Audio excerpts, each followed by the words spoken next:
আজকে আমরা যে এক্সারসাইজটা দেখাবো কেটলবেলের মাধ্যমে, এটাকে আমরা ফোকাস করবো হচ্ছে অ্যাবস এবং অবলিক্স।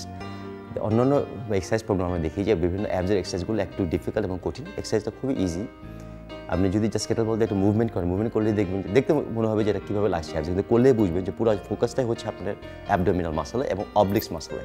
সুতরাং খুব ইজিয়ার ওয়েতে এক্সারসাইজটা আপনি করতে পারবেন। অনেক সময় দেখা যায় একটা জিমে গিয়ে অনেক সময় দেখা যায় আপনার পার্টনারের সাথে আপনি কথা বলছেন, হয়তো কারোর সাথে কথা বলছেন, আপনার কথা বলতে বলতে যদি এই মুভমেন্টটা করতে থাকেন তখনই দেখবেন যে আপনার বেনিফিটগুলো হবে। খুবই ইজিয়ার এবং খুব বেনিফিশিয়াল একটা প্রোগ্রাম।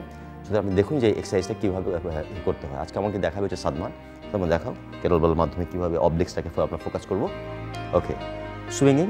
ওকে, জাস্ট এক পায়ের নিচ দিয়ে করছে। ওকে, এইভাবে আপনি যে কোনো লোকের সাথে আপনি ইয়ে করতে পারবেন, এক্সারসাইজও করতে পারবেন, কথা বলতে পারবেন। ওকে ওকে, যখনই 1 মিনিট হয়ে যাবে এইভাবে, okay, then what to do. Okay, just roll করবে দুই দিক দিয়ে, এরকম রোল করছে 30 সেকেন্ড একদিকে যখন করবে, করার পরে the other way 30 seconds. Go, yes yes, okay, stop.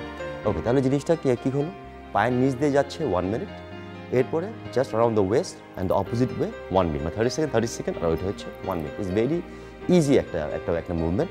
কিন্তু এই ইজি একটা মুভমেন্টের মাধ্যমেই দেখবেন যে আপনার অ্যাবডোমিনাল মাসেলের ডেফিনেশনটা চলে আসবে।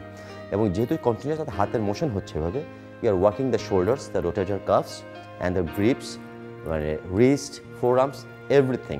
এবং সবসময় খেয়াল রাখবেন এটা করতে যদি আপনার পাটা কিন্তু একটা স্ট্যাবিলাইজার হিসেবে কাজ করছে, একটা ওয়েট আপনি করছেন কিন্তু পা দিয়ে, এই জন্য আপনার কাফ মাসল এবং থাই মাসলগুলো কিন্তু অ্যাক্টিভেট হবে।